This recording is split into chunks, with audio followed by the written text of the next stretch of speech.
Hi dear all students, मैं रवि अग्रवाल आप सभी का स्वागत करता हूं हमारे ऑफिशियल यूट्यूब चैनल स्मार्टली पर। दोस्तों, आज हम जिस सेशन की बात करेंगे उस सेशन का नाम है आईबीपीएस आरआरबी का पार्ट 3। ये सेशन पार्ट 3 क्यों है? क्योंकि इससे पहले मैं आपको दो पार्ट रिकॉर्ड कर चुका हूं, part 1 and part 2 quantitative aptitude के जो पार्ट हैं, जिनमें मैंने बात की है जो आपके प्रीवियस ईयर में क्वेश्चंस पूछे गए हैं, उन क्वेश्चंस को हम कैसे इजीली सॉल्व करते हैं, एक अच्छी अप्रोच के साथ कैसे सॉल्व करते हैं, वो मैंने आपको पिछले दो पार्ट में सिखाया है। अगर आपने अभी तक वो दोनों पार्ट नहीं देखे हैं तो मेरा रिक्वेस्ट रहेगा आपसे, डिस्क्रिप्शन में आपको मैंने लिंक दिया है, आप जरूर से लिंक पर जाइएगा और वो दोनों वीडियो जरूर से देखिएगा। क्योंकि क्या होता है, क्योंकि कई सारे क्वेश्चंस के जो कंसेप्ट होते हैं, हो सकता है कि आपका अपकमिंग एग्जाम जो अभी आ रहा है उसमें आपके मिलते जुलते रहे, तो ये आपके लिए बहुत हेल्पफुल रहेगा। सो आप वो दोनों वीडियो जरूर से देखिएगा। इंपॉर्टेंट पार्ट दोस्तों, अगर आप इस चैनल के लिए नए हैं तो प्लीज सब्सक्राइब जरूर करें।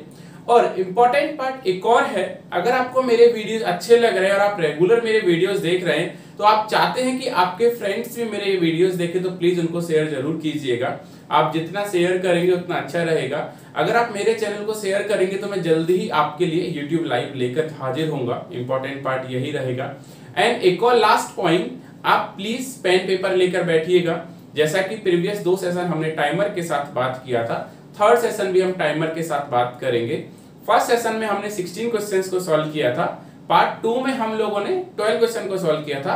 आज हम पार्ट 3 में आपका क्वांटिटेटिव एप्टीट्यूड जो 2019 में आपसे पूछा गया पेपर था वो पूरा फिनिश करेंगे, और उसके बाद आप भी प्रैक्टिस करते रहिए और आप देखते रहिए कि आपको कितना इंप्रूवमेंट मिलता है, ये मुझे जरूर से बताइएगा। तो चलिए स्टार्ट करते हैं आज का सेशन।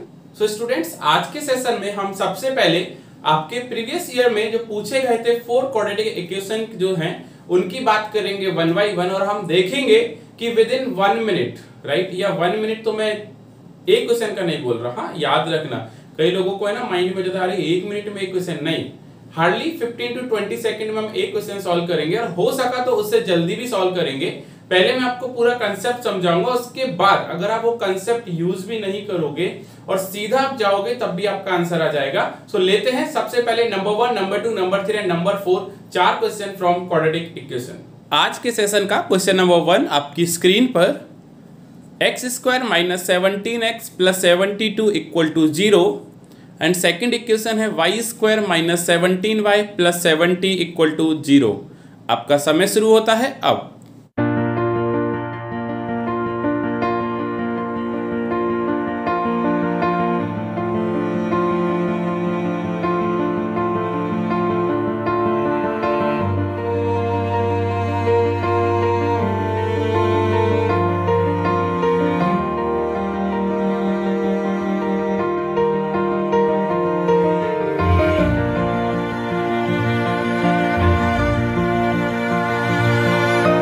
टाइम आउट स्टूडेंट्स, आपका समय खत्म हुआ यहाँ पर। चलिए पहले देखते हैं, ये पहला क्वेश्चन है। अब कंसेप्ट समझिए, उसके बाद हम आगे बढ़ेंगे, राइट। यहाँ पर बेसिकली जो क्वाड्रेटिक इक्वेशंस आपको दी है, ये एक फॉर्म में दी है, उसका नाम है ax² + bx + c = 0। इसमें क्या होता है, आपके पास 2 अननोन वेरिएबल होते हैं, एक होता है x और एक होता है y। आपको x और y का वैल्यू निकालना होता है और उसके बाद आपको कंपेयर करना होता है, और कंपेयर करने के बाद आपको ऑप्शन मार्क करने होते हैं कि आपका x is greater than y है, या x is less than y है, या आपका x is greater than equal to y है, या आपका x is less than equal to y है, एंड फिफ्थ आपका ऑप्शन होता है x इक्वल टू y, और आपका होता है relation can not be established, यानी इनके बीच में कोई भी रिलेशन नहीं बनाया जा सकता। तो आपको क्या करना होता है, सबसे पहले a को c से मल्टीप्लाई करना होता है, a को c से मल्टीप्लाई करना होता है। जो मल्टीप्लाई आएगा उसके आपको ऐसे दो फैक्टर फाइंड आउट करने होते हैं, जिसे मल्टीप्लाई करने पर आपको ac मिले और आपको ऐड करने पर या ऐड या माइनस करने पर आपको क्या मिले, b मिले। तो यहां देखेंगे, अगर हम 72 की बात करें तो ऐसे कौन से दो नंबर हैं जिनका मल्टीप्लिकेशन 72 होगा और ऐड या लेस करने पे आपको 17 मिलेगा। तो यहां से अगर आप देखेंगे तो कई स्टूडेंट क्या करते हैं, पहले वो समझिएगा। आप करते हैं x² minus 9x minus 8x plus 72 equal to 0। क्योंकि 8 9 आपका 72 होता है, माइनस माइनस आपका प्लस होता है, और अगर आप माइनस एंड माइनस को ऐड करेंगे तो आपको क्या मिलेगा, माइनस मिलेगा। लेकिन दोस्तों मैं आपको बता देता हूं, ये जो मेथड है ना वो आपका टोटली रॉन्ग कंसेप्ट है। अगर आप ऐसे जाएंगे ना, तो मैं जो 20 सेकंड की बात कर रहा हूं ना, आप हो सकता है पूरे 2 मिनट में भी वो क्वेश्चन सॉल्व ना कर पाए। तो आप याद रखिएगा कि अगर आपका फर्स्ट साइन माइनस है एंड सेकंड साइन आपका प्लस है, तो जो आपका फाइनल आंसर जो आता है ना, वो आप ये मान के चलिएगा कि ऑलवेज प्लस एंड प्लस में आता है। तो यहां पर अगर मैं देखता हूं कि x की मैं बात करूंगा तो मेरे दो फैक्टर कौन कौन से हैं, 9 एंड 8, तो यही मेरा आंसर रहेगा पहला, क्या, 8 और 9। अभी कई लोग सोच रहे हैं कि सर आपने डायरेक्ट कैसे लिख दिया, तो मैं पहले आपको इसका एक और कंसेप्ट समझाता हूं, वो समझिएगा। जैसे कि सपोज मेरा नंबर है -17x, राइट। 3 स्टेप सिंपल होते हैं, मैं वो तीनों स्टेप आपको समझा रहा हूं, फिर आपको इजीली समझ में आ जाएगा कि ऐसा क्यों होता है। अगर आप देखेंगे तो मैं सबसे पहला स्टेप होता है break the value into 2 part. जो आपको वैल्यू का जो नंबर चाहिए उसे 2 पार्ट में ब्रेक करो। तो यहां पर मैं कर सकता हूं -8 और -9। पहला कंसेप्ट क्लियर, गुड। दूसरा कंसेप्ट होता है आपका कि आपको साइन चेंज करना है। अगर माइनस है तो प्लस और प्लस है तो माइनस। तो मेरे दोनों नंबर्स में क्या है, या दोनों डिजिट में क्या है, माइनस माइनस है, तो मैं क्या करूंगा, प्लस प्लस करूंगा। और उसके बाद जो आपका थर्ड डिजिट होता है, थर्ड कंसेप्ट होता है, वो क्या होता है कि अगर x स्क्वायर के साथ कोई नंबर है तो उससे डिवाइड करते हैं, बट यहां पर मेरा कोई नंबर नहीं है, तो एक्चुअली मेरा ये आंसर डायरेक्ट क्या रहेगा, 8 और 9। तो सेम x की वैल्यू मेरी क्या है, 8 और 9। होप अभी आपको समझा होगा। नाउ यहां से अगर मैं बात करता हूं, देखिए ये भी आपका माइनस है और ये आपका क्या है, प्लस है, तो फाइनल आंसर आपके प्लस प्लस में आएंगे। तो यहां से अगर आप देखेंगे तो y की वैल्यू क्या निकलेगी, 70 के ऐसे 2 फैक्टर जिन्हें ऐड करने पर 17 और मल्टीप्लाई करने पर 70 आना चाहिए, तो आपका क्या होगा, 7 और 10। आप इस मेथड से कीजिएगा, आपको यही मिलेंगे। तो यहां से मेरा y का वैल्यू क्या निकल के आया, 7 एंड 10। देखिए स्टूडेंट्स, एक और इंपॉर्टेंट पार्ट, यहां पर जो वैल्यू निकालना इतना इंपॉर्टेंट नहीं है, उससे ज्यादा कहीं इंपॉर्टेंट होता है कि आपको रिलेशन एस्टैब्लिश करना। कई स्टूडेंट क्या करते हैं, वैल्यू निकाल लेते हैं बट उनको रिलेशन बनाना नहीं आता, या कई स्टूडेंट को रिलेशन बनाना तो आता है बट वैल्यू निकालना नहीं आता। लेकिन अगर आपको एग्जाम क्रैक करना है तो आपको दोनों कंसेप्ट एक साथ आने चाहिए। तो मैं आपको यहां पर वही सिखा रहा हूं कि आप दोनों कंसेप्ट को एक साथ कैसे मूव करते हैं। ध्यान से समझिएगा। सबसे पहले x की एक वैल्यू को y की दोनों वैल्यू से हम कंपेयर करेंगे। यानी आप यहां देखेंगे कि 8 जो है वो 7 से क्या है, ग्रेटर है, और दूसरी अगर देखेंगे कि हम 8 को 10 से कंपेयर करें तो क्या है, लेस है। नाउ x की दूसरी वैल्यू को भी हम y की दोनों वैल्यू से कंपेयर करेंगे। 9 जो है वो 7 से क्या है, ग्रेटर है, और अगर 9 की बात करें हम 10 से क्या है, लेस है। यहां तक आपको कंपैरिजन समझा। जब भी आपके दो साइन एक दूसरे के अपोजिट जाते हैं, देखिए ग्रेटर लेस, यानी आपके कोई भी दो साइन अगर एक दूसरे के अपोजिट जाते हैं, तो यहां से जो मेरा आंसर है वो क्या निकल के आएगा, relation can not be establish. तो होप ये आपको समझ में आया होगा। तो यहां से जो मेरा सीरीज का क्वेश्चन नंबर 1 था, उसका आंसर क्या निकल के आया, relation can not be established. Students, आप ये कंसेप्ट अच्छे से समझ लीजिए, क्योंकि आगे आने वाले क्वेश्चंस में मैं ये सारा कंसेप्ट आपको डिफाइन नहीं करूंगा, मैं सीधा साइन वेस्ट पर जाऊंगा और सीधे हम आंसर्स निकालेंगे। नेक्स्ट क्वेश्चन नंबर 2 आपकी स्क्रीन पर, x square minus x minus 42 equal to 0, y square plus y minus 30 equal to 0। आपका समय शुरू होता है अब।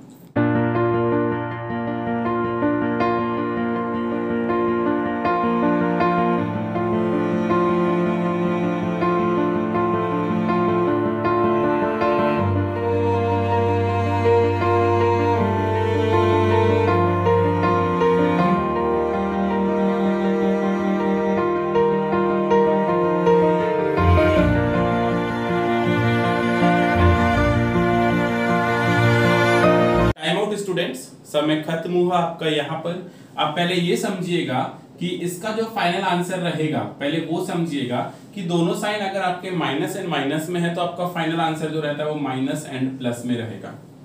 आपको 42 को ऐसे 2 नंबर्स में या 2 डिजिट में ब्रेक करना है जिन्हें मल्टीप्लाई करने पर 42 आए, प्लस एंड माइनस करने पर 1 आए, तो वो आपका नंबर रहेगा 6 and 7। और यहां पर जो माइनस साइन लगेगा वो 6 के साथ लगेगा। अब कई लोग सोच रहे हैं कि सर आपने 6 के साथ क्यों लगाया, क्योंकि मैं यहाँ पर डायरेक्ट आपका सेकंड स्टेप लिख रहा हूँ। फर्स्ट स्टेप में अगर आप ब्रेक करते हैं, यहां पर मैं थोड़ा सा बता देता हूं, तो -7 और आपका 6 बनेगा। तो आप क्या करेंगे, सेकंड स्टेप में आके साइन चेंज करेंगे। एक्स स्क्वायर के साथ कोई नंबर नहीं है, तो यहाँ x की वैल्यू आपकी क्या आ गई, x equal to -6 and 7।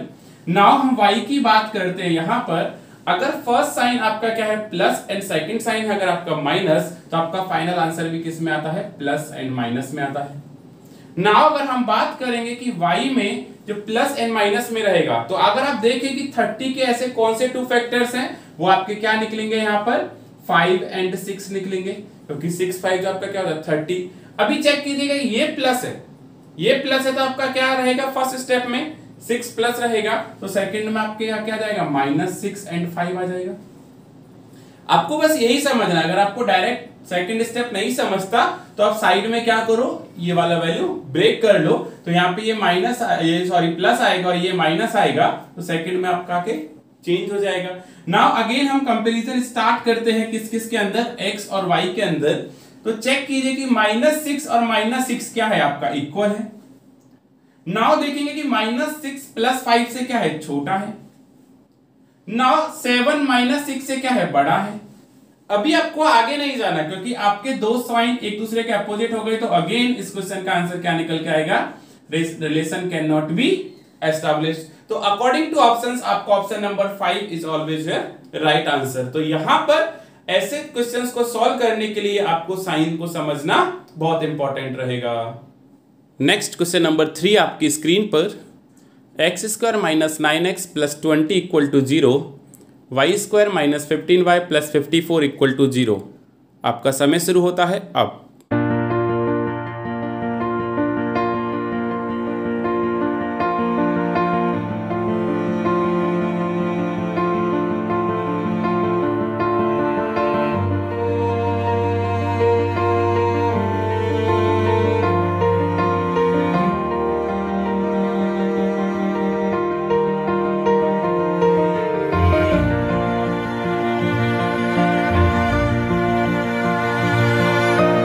Time out students, समय खत्म हुआ आपका। यहां देखिए पहला साइन माइनस, दूसरा साइन प्लस, तो फाइनल वैल्यू क्या आएगी आपकी 4 and 5, क्योंकि फाइनल आंसर अगर मैंने आपको फर्स्ट क्वेश्चन में भी बताया था कि अगर फर्स्ट साइन माइनस है, सेकंड साइन प्लस है, तो फाइनल आंसर क्या आएगा आपका प्लस एंड प्लस। एंड 20 के ऐसे दो फैक्टर्स जिन्हें ऐड करने पर 9 एंड मल्टीप्लाई करने पर 20 आना चाहिए, वो क्या है 4 and 5। नाउ y की अगर हम बात करें तो y देखिएगा 54 है, एंड 54 क्या निकलता है 9 6 54, राइट। तो आपका ये आएगा 6 और ये आएगा आपका 9। दोनों प्लस प्लस क्यों है, क्योंकि फर्स्ट साइन माइनस है, सेकंड साइन आपका प्लस है, एंड 9 and 6 को आप ऐड करेंगे तो 15 आएगा, और मल्टीप्लाई करेंगे तो आप 54 आएगा। तो जितना क्विक आप करेंगे उतना आपके लिए हेल्पफुल रहेगा। कंपेयर करते हैं कि जो 4 है वो 6 से क्या है, छोटा है, और जो 4 है वो 9 से क्या है, छोटा है। अगेन हम 5 की बात करेंगे तो 6 से लेस है, एंड 5 की बात करेंगे तो 9 से लेस है। सारे साइन आपके एक ही डायरेक्शन में है, तो फाइनल आंसर इस क्वेश्चन का क्या निकल के आएगा, x is less than y। तो अकॉर्डिंग टू ऑप्शन आपका कौन सा ऑप्शन नंबर राइट रहेगा, वो रहेगा option number 2। Next question number 4 आपकी स्क्रीन पर, 2x² - 7x + 3 = 0, y² - 7y + 12 = 0। आपका समय शुरू होता है अब।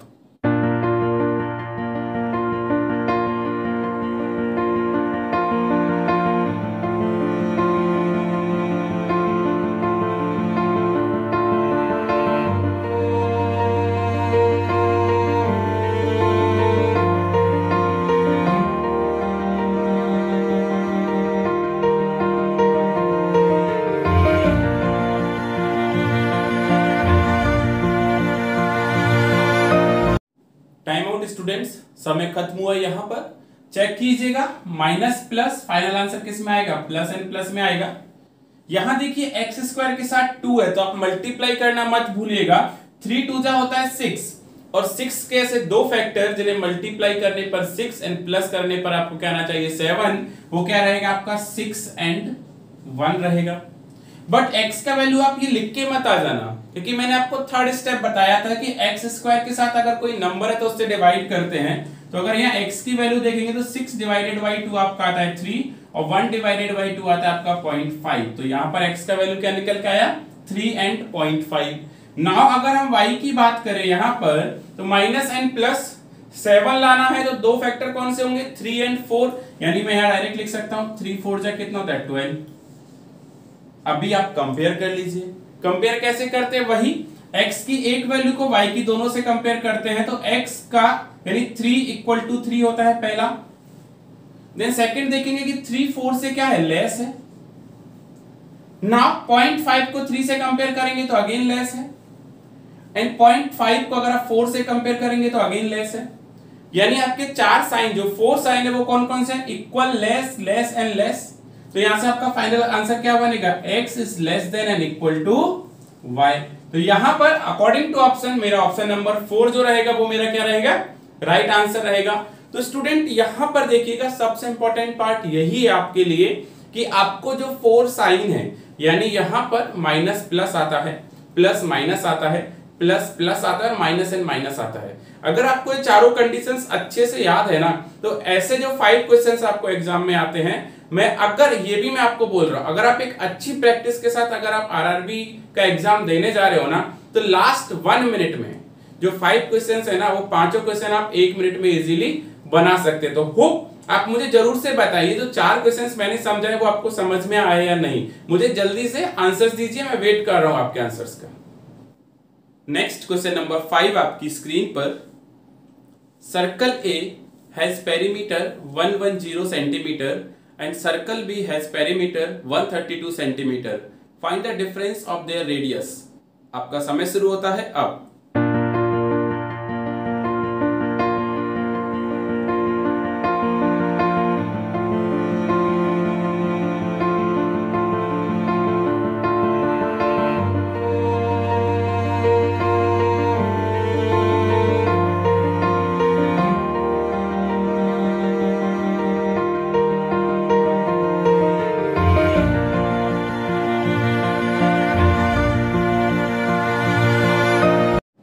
टाइम आउट स्टूडेंट्स, समय खत्म हुआ आपका। यहां पर देखिए इस क्वेश्चन में क्या पूछा जा रहा है, आपको दो सर्कल दे रखे A एंड B।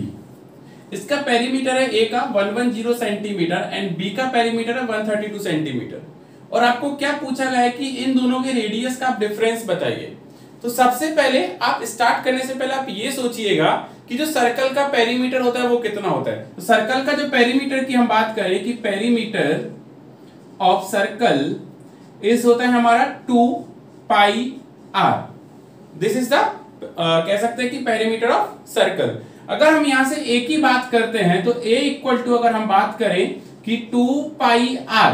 अच्छा यहां पर दो रेडियस हैं, हम दोनों का डिफरेंस तो मैं इसको 1 ले सकता हूं, इक्वल टू कितना आपका 110 सेंटीमीटर। तो अगर आपको यहां से रेडियस के लिए अगर आप r निकालेंगे तो ये वैल्यू क्या बनेगी 110। अगर 2 मल्टीप्लाई में इधर जाके आपका क्या हो जाएगा डिवाइड, एंड पाई का वैल्यू कितना होता है 22 डिवाइडेड बाई 7। तो यहाँ पे आकर क्या हो जाएगा 7 डिवाइडेड बाई 22। अगर आप कट करेंगे तो ये वैल्यू कितने टाइम कटेगी 55 टाइम, ये 11 से 2 टाइम और 11 से 5 टाइम। और अगर आप देखेंगे 7 5 जा 35 डिवाइडेड बाई 2 आपका कितना आता है 17.5 सेंटीमीटर। सेम अगर हम यहाँ पर B की बात करते हैं, ये हमारा R1 आया तो R2 हमारा कितना आएगा 132 multiply by 1/2 multiply by 7 divided by 22, right. आप इसे भी सॉल्व कीजिएगा, 2 से कट करेंगे तो आपको कितना मिलेगा 66। देन अगर आप इसे 22 से कट करेंगे तो 3 टाइम, यानी 7 3 जा कितना मिलेगा 21 सेंटीमीटर। यानी यहां से मुझे R1 and R2 17.5 and 21 centimetre निकल गए। तो यहां से रेडियस का जो डिफरेंस है, क्या मुझे पूछा जा रहा है, डिफरेंस पूछा जा रहा है। तो डिफरेंस क्या होगा 21 माइनस 17.5। अगर आप 21 से 17.5 आप लेस करेंगे तो आपको कितना मिलेगा 3.5 सेंटीमीटर। सो इस क्वेश्चन के लिए सबसे इंपॉर्टेंट पार्ट क्या है, वो यही है कि आपको जो सर्कल का पेरीमीटर याद होना चाहिए। जैसे ही आपको पेरीमीटर याद होगा ये क्वेश्चन आपके लिए इजी हो जाएगा। तो यहां पर डिफरेंस निकल के आया 3.5 सेंटीमीटर। नेक्स्ट क्वेश्चन नंबर 6 आपकी स्क्रीन पर, two pipes can empty a tank in 36 minutes and 60 minutes respectively. If both the pipes are open, then in how much time can they fill 1/6 of the tank? Your time start now.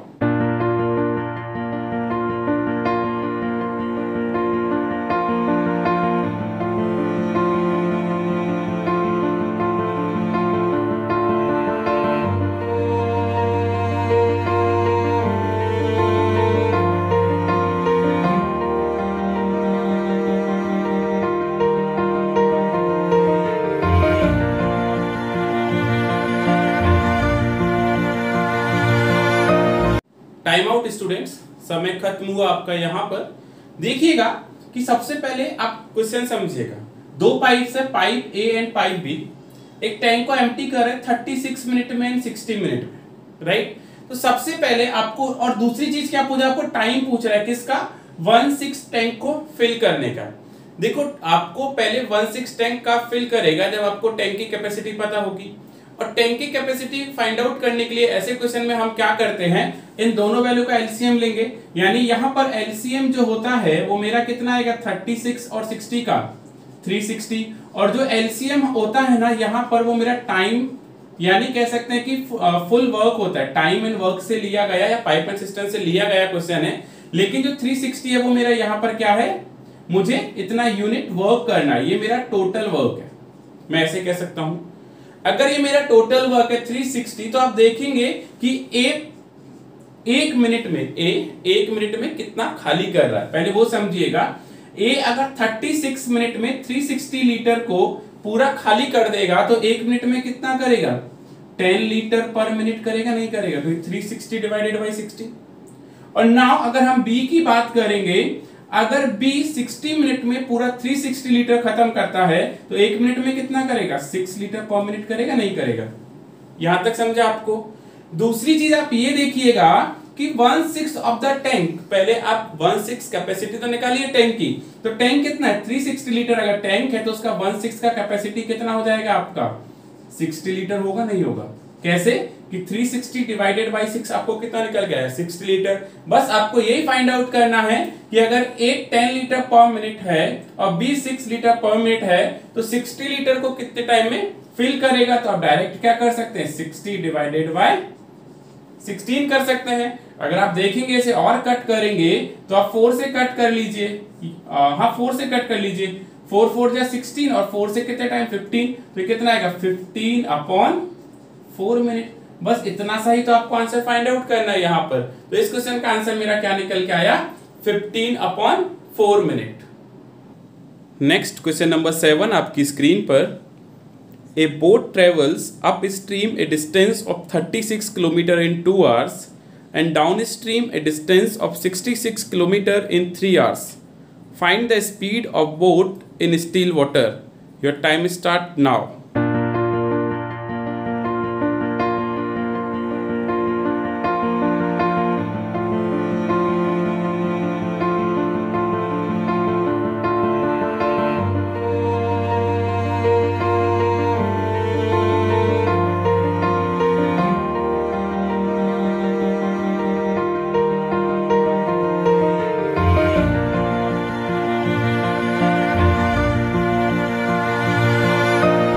Time out students, आपका समय खत्म हुआ।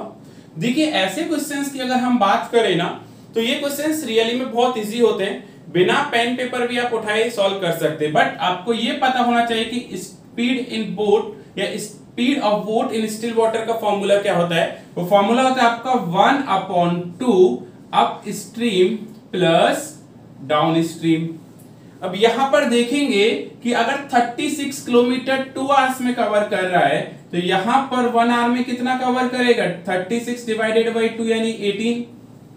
Now यहां पर अगर 66 kilometre इन 3 hours में जा रहा है तो 1 में कितना जाएगा, डिवाइडेड बाई 3 यानी कितना जाएगा, 22।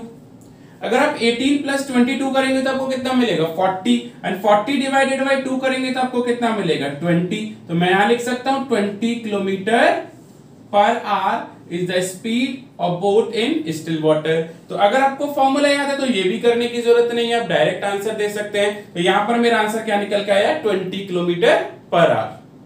नेक्स्ट क्वेश्चन नंबर 8 आपकी स्क्रीन पर, two train start from the same point at the same time, both go in opposite direction, that is one goes in north direction and the other goes in south direction.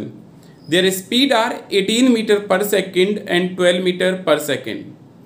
In how much time the distance between them will become 367.2 kilometer. Your time start now.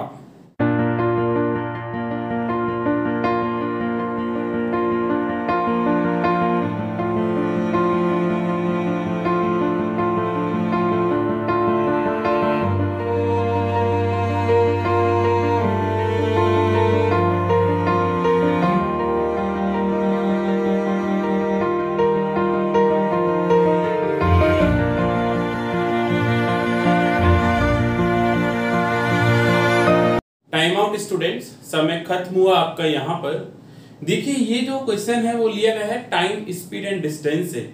Now important part क्या होता है कि suppose मैंने assume किया है, ऐसा मुझे नहीं दे रखा, मुझे सिर्फ टू ट्रेन दे रखी है, मैंने अज्यूम किया है ए एंड बी, ये दोनों अपोजिट डायरेक्शन में है, एक नॉर्थ तो एक साउथ। तो यहाँ पर अगर दो ट्रेन अपोजिट डायरेक्शन में वर्क कर रही हैं तो सबसे पहले आपको यहाँ पर रिलेटिव स्पीड पता होना चाहिए। दो ट्रेन अगर अपोजिट डायरेक्शन में मूव कर रही तो रिलेटिव स्पीड उनकी ऐड होती है, तो मैं इसको ऐड कर सकता हूं 18 प्लस 12।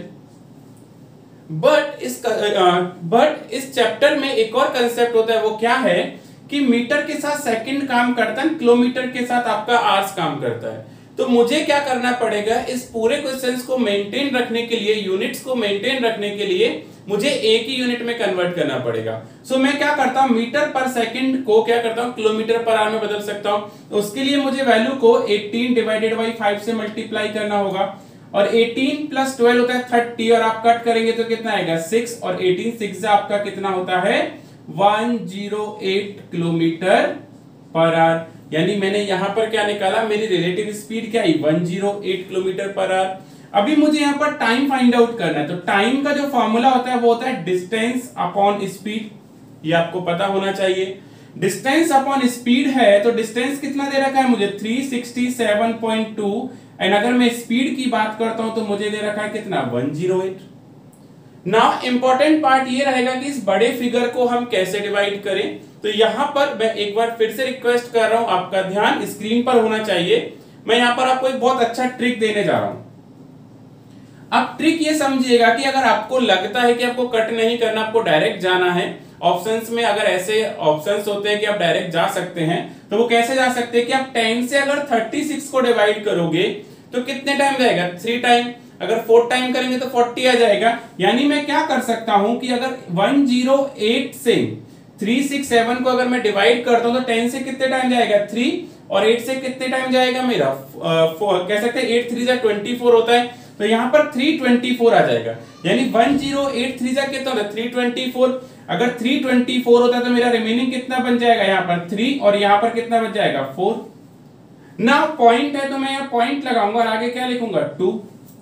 नाउ आप चेक करिएगा 8 4 जा 32 होता है, 10 4 जा 40 होता है। यानी अगर देखेंगे तो 1084 जा कितना होता है आपका 432। तो यहां से अगर हम बात करेंगे ये वैल्यू मेरा किस में है, किलोमीटर में है, तो टाइम मेरा किस में निकल के आएगा आवर्स में, क्योंकि इस चैप्टर में यही सबसे इंपॉर्टेंट रहता है कि आपको यूनिट सेम होना चाहिए। सो दिस क्वेश्चन का आंसर जो मेरा रहेगा वो क्या रहेगा 3.4 आवर्स। नेक्स्ट क्वेश्चन नंबर 9 आपकी स्क्रीन पर, the ratio of the salary of A male and a female is 6:5. Salary of the male increased by 20% and the salary of the female increased by 4%. If the salary of the male become rupees 216, the salary of female will become. Your time start now.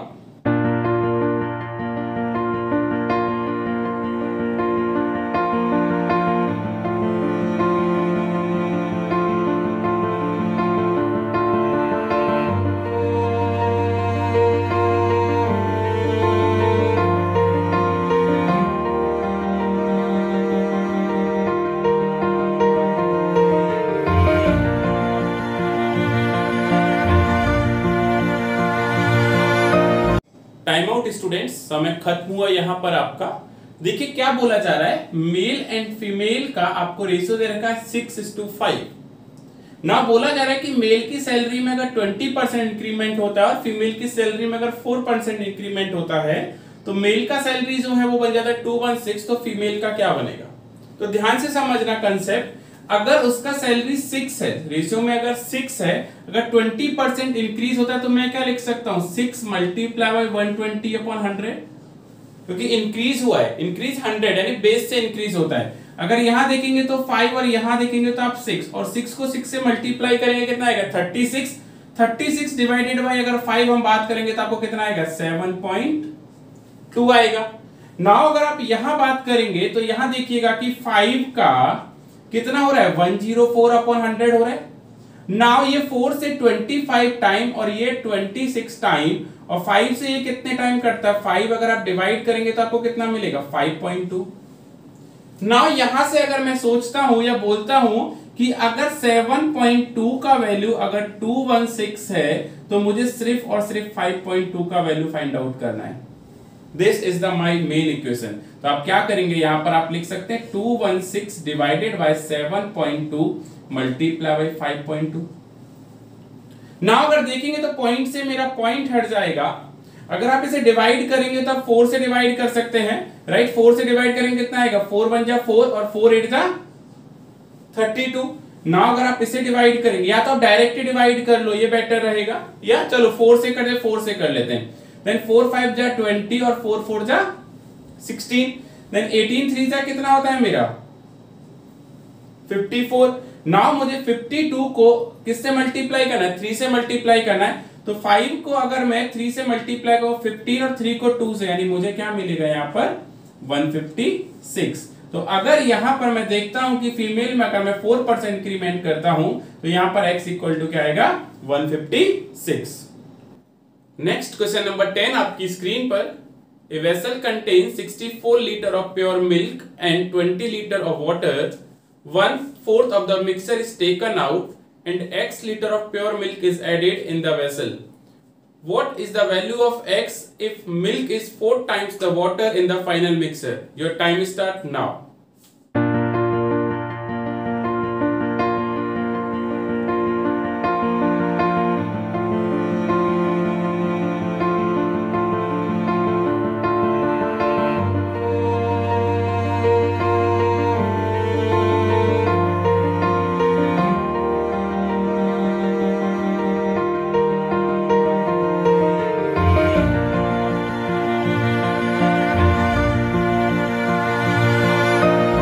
Time out student, समय खत्म हुआ आपका। यहाँ पर question समझते हैं।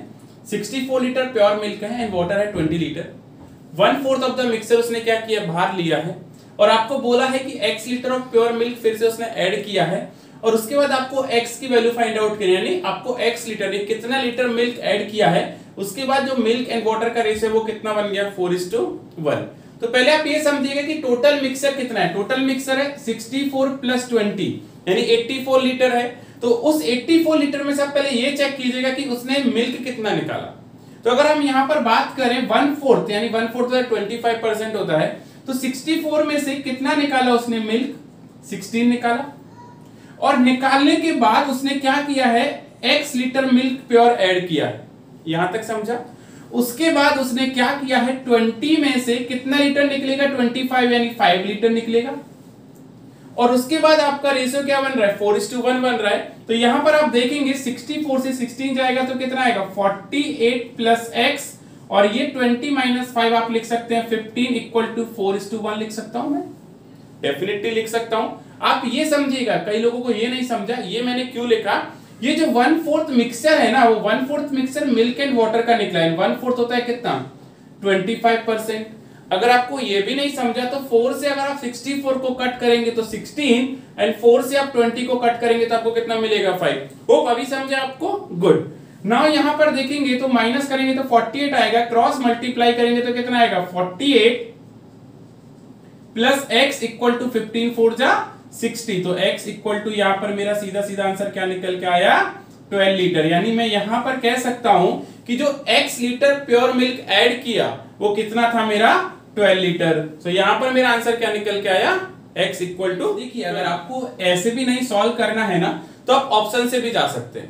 Option से कैसे जाएंगे कि अगर सपोज आपने मान लो 25% निकाल लिया, यानी कितना 16 निकालिए 48, और ये कितना हो गया 15 हो गया 5 निकालने के बाद। अभी आपको ऑप्शंस में से एक ऐसा नंबर या एक ऐसा ऑप्शन चूज करना है जिसको यहां पर पुट करके, यानी x लीटर जो ऐड किया उस पर पुट करके आंसर क्या आ जाएगा मेरा 4:1। तो यहां पर देखिए अगर मैं मानता हूं कि 16 निकाला 48 बचा, और सपोज मेरा ऑप्शन नंबर ए 12 है, अगर 48 में मैं 12 ऐड करूंगा तो यहां पर मुझे कितना मिल जाएगा 60, और मेरा वाटर कितना है 15, तो यहां पर डायरेक्ट रेशियो क्या आ जाएगा मेरा 4:1। तो अगर आपको पेन पेपर नहीं उठाना तो आप मत उठाइए, आप डायरेक्ट ऑप्शन से भी जा सकते हैं, बट आप ऑप्शन से कब जाएंगे जब आप बहुत ज्यादा प्रैक्टिस करेंगे। सो मेरा रिक्वेस्ट रहेगा आपसे, आप लोग प्रैक्टिस करते रहिए। होप आपको ये जरूर से समझा होगा। ऐसी बहुत सारी ट्रिक्स हैं, हम धीरे धीरे आपके सामने लेकर आएंगे। तो यहां से आंसर क्या निकलेगा 12 लीटर। नेक्स्ट क्वेश्चन नंबर 11 आपकी स्क्रीन पर। A man sells a tea cup at a profit of 12% if he bought it 20% less and sold it for ₹6 more, he would have gained 50%. Find the cost price of teacup. Your time start now.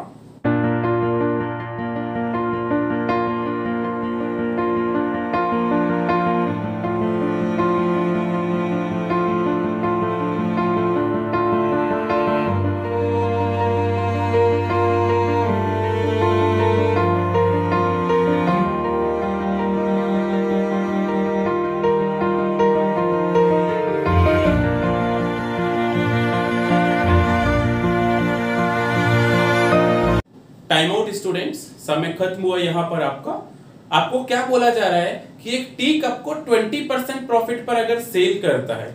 देखिए आप कोई भी चीज अगर cell करते हो, I am not talking about the cup specially, अगर आप कोई भी चीज को सेल कब करेंगे आप खुद सोचिए। कई लोग सोचते हैं सर सेकंड हैंड हो जाएगी तब सेल कर देंगे, राइट? ऐसा नहीं होता। अरे पहले चीज आपने खरीदी होगी तभी तो सेल करोगे। उसने क्या किया है 12% प्रॉफिट पर सेल किया है, तो पहले आप ये चीज चेक कीजिए कि कॉस्ट प्राइस खरीदा कितने में है। अच्छा अभी मेरे पास कॉस्ट प्राइस नहीं है इस क्वेश्चन में, अगर नहीं है तो आप 100 मान लो। क्यों? क्योंकि जो भी हम पैसा या जो भी हम मनी पे करते हैं किसी भी चीज को परचेज करने के लिए वो ऑलवेज 100% होती है। नाउ उसको कितने परसेंट प्रॉफिट पर बेचा 12%, यानी अगर उसने 100 पर परचेज किया तो उसे कितने पर बेच रहा था 112 पर बेच रहा था। अभी उसने लगाया इफ मतलब कंडीशंस, कंसेप्ट समझिएगा, मैं विदाउट एक्स इस क्वेश्चन को सॉल्व कर रहा हूं। अगर वो उसे 20% लेस में खरीदता, अगर उसने 100 में खरीदा तो अभी कितने में खरीदेगा 80 में। अगर 80 में खरीदता और 6 रुपए ज्यादा में अगर वो सोल्ड करता है तब भी उसे कितना परसेंट गेन होता है 50%, यानी 80 का अगर आप 50% निकालेंगे कितना होता है 40, यानी आपको कितने में बेचना है वो 120 में। नाउ वो बोल रहा है कि 6 मोर, अगर 6 मोर की बात करते तो इन दोनों का डिफरेंस कितना है 8, और 8 का वैल्यू कितना है 6, और आपको पूछा क्या जा रहा है कॉस्ट प्राइस फाइंड आउट करनी है। अगर मैं बोलता हूं 8 का वैल्यू 6 है तो कॉस्ट प्राइस मैंने कितना अज्यूम किया 100 का वैल्यू क्या होगा यहाँ पर 6/8 मल्टीप्लाई बाय 100। 4 से कट करेंगे 2 टाइम एंड 4 से कट करेंगे तो कितना आएगा आपका 25, एंड 2 से कट करेंगे 3, तो यहां पर कितना आएगा मेरा 75। तो बेसिकली उस जो कप है उसका सेलिंग कॉस्ट प्राइस क्या आया मेरा 75 rupees. Next last and final question of today session is question number 12 आपकी स्क्रीन पर। स्टूडेंट्स ये मेरा रिक्वेस्ट रहेगा, अभी तक मैंने 39 क्वेश्चंस तीनों पार्ट को मिला के 39 क्वेश्चंस की बात की है। मैं रिक्वेस्ट करूंगा आपसे क्वेश्चन नंबर 40 आपके लिए होमवर्क है, आप इस क्वेश्चन को जरूर से सॉल्व कीजिएगा और मुझे आंसर दीजिएगा। आपका क्वेश्चन है A is 6 years younger than B, the ratio between the present ages of B and C is 12:5, if the present age of A is twice the present age of C, then find the present age of B। मेरा request रहेगा again student, आप इस question का answer मुझे जरूर से comment box में दीजिएगा। सो स्टूडेंट्स जैसा कि आपने देखा यहाँ पर हम क्वांटिटेटिव एप्टीट्यूड के 40 क्वेश्चंस की पूरी बात कर चुके हैं। पार्ट 1, पार्ट 2 एंड पार्ट 3 मैंने तीनों आपसे बात की है। तीनों के जो 40 क्वेश्चंस थे ये मेरा कमिटमेंट है कि 40 आउट ऑफ 40 आप कैसे लेके आ सकते हैं विद इन द टाइम, वो मैंने आपको पूरा समझाया है। दोस्तों मुझे जरूर से बताइएगा, मैं आपके इस आंसर का जरूर से वेट करूंगा कि आपको ये मेरे तीनों पार्ट कैसे लगे। जल्द ही मैं आपके साथ रीजनिंग जो आपका प्रीवियस ईयर में पूछा गया था, आपको पता होना चाहिए कि आरआरबी जो है आपका आईबीपीएस, उसमें सिर्फ मैथ्स एंड रीजनिंग पूछे जाते हैं। यहां पर मैंने अभी ऑफिस असिस्टेंट की बात की है, मैं जल्दी आप लोगों के लिए जो पीओ का पेपर है, स्केल 1 का पेपर है, वो मैं आपके लिए जरूर से लेके आऊंगा। स्टूडेंट्स, अगर आपको ये मेरे वीडियोस पसंद आ रहे हैं तो आप प्लीज अपने ग्रुप्स में या आपके ऐसे फ्रेंड जो इस फील्ड में स्पेशली तैयारी कर रहे हैं उनको जरूर से शेयर कीजिएगा।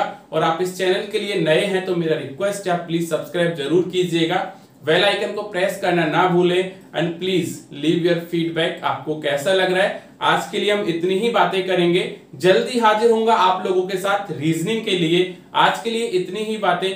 Thank you so much, thanks for watching.